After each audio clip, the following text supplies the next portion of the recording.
What's going on, guys? Venatix here. Welcome back to the channel. As you know, my channel focuses almost exclusively on co-op games. And I just got a brand new co-op game that just dropped yesterday, February 2nd, called Perish. It's a Greek-Roman mythology roguelike first-person shooter that you can play with up to 4 friends online. Now you get to slay hordes of creatures on the scorched sands of purgatory and sell their gold-stained corpses to craven priests. Kill magnificent bosses and use the proceeds to gain entrance to Elysium, a place of cosmic revelations.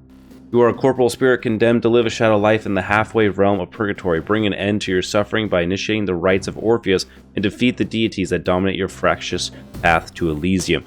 Now, I actually played this yesterday live on stream. You can see the VOD here on YouTube if you want to check out my channel to kind of see what the game is all about. But this game actually felt pretty good. I saw it and it looked good, but I didn't have high hopes. But after playing it for 5 hours straight now, I'm actually looking forward to playing it even more. Now, I've unlocked most of it, but not everything, because there is quite a few things, as well as like a card system and a bunch of weapons. Now, unlike other roguelikes, I felt like this one actually just kind of happens naturally when it comes to the unlocks, unlike others where you need to kill a million enemies or you need to kill this specific type while doing this just to unlock this weapon. This one just kind of seems to naturally happen as you're progressing through, killing bosses, finding secrets and things like that aren't really out of the way. It just kind of happens as you go, and I really like that, because I felt like after every run, whether I died or decided to bank my gold and start over, I was able to just choose new weapons and new things that I've unlocked to kind of make each run feel fresh and new.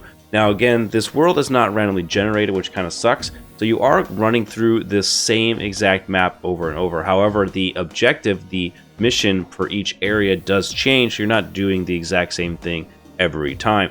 Now, it does come into play, however, that even though you are doing the same map in the same order and you're fighting the same enemies in those maps, there are a ton of different enemies and a ton of different maps, bringing different variety, as well as these quests that you can choose, like the Rites of Orpheus, which allow you to unlock certain things where you do actually have the opportunity to, say, kill 25 enemies by kicking them into spikes, or kill 10 enemies by aiming down the sights, or things like that, etc., which then force you to kill certain enemy types, which again is good to know the order of the map, so you know exactly when you need to select that weapon and when to have that weapon out and available. So that is kind of important in my opinion. Now, you begin your journey with nothing but a broken sword and the blood-soaked currency of the underworld.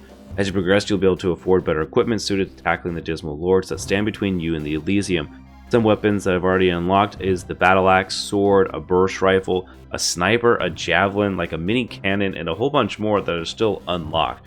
Now, the revenant creatures of purgatory are consumed by the same hunger for gold that motivates your own quest. Falling to your enemies will cause you to lose your acquired wealth, just like any roguelike. Deposit your gold in the Pantheon before you die, or continue your run to Elysium and risk losing it all. Now, just like any other roguelite, you have the opportunity to kind of going back and banking your gold, which then you can use that gold to unlock different things, which then will be permanent for all your future runs.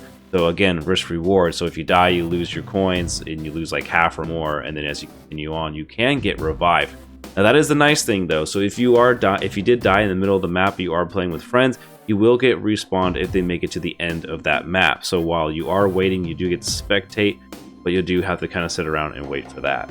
So this game does have some really cool environments. I do think the graphic art style and everything like that is pretty nice, and I think the game actually runs pretty well as well.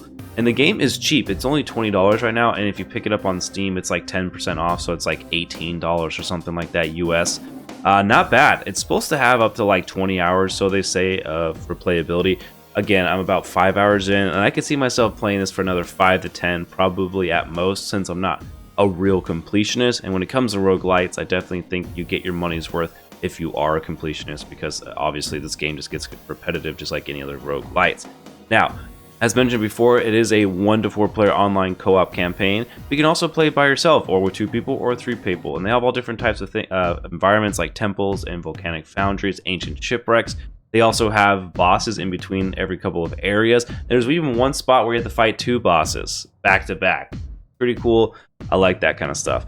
And then they have a bunch of stuff, as I mentioned before, javelins, swords, bows, guns, etc., with all their unique and upgradable offensive capabilities. And the cool thing about that too is you get the weapon, and then you kind of complete these mini objectives with those weapons, which then unlock a passive and an active for those weapons. So it's like you get the weapon, unlock it, and then you make it stronger, and it feels even better, and you're doing this while you're just playing. And again, it just kind of comes naturally and I really like it. And again, the soundtrack for this game, really nice. This necromantic temple was used to communicate with the dead. Burn the profane temple to the ground. It's actually like metallic kind of stuff, like Doom vibes for sure. Anyways, they did say there's going to be some post-launch support with free updates to the Parish universe with strange new enemies and even crazier weapons to play with. Overall, I did really enjoy the game. Again, I kind of came in thinking, oh, I'll play this once and probably call it, but no, I ended up playing it 5 hours straight. And I can't wait to play it again tonight with some of my friends. And like I said, played with 4 of them. They had a good time. I really enjoyed it. I think you guys should check it out. It is only on PC, and it's available on Steam, GOG Galaxy, and Epic Games. Let me know if you guys enjoy this game, have played it before, maybe you might go pick it up now. And we'll see you in the next one. Peace.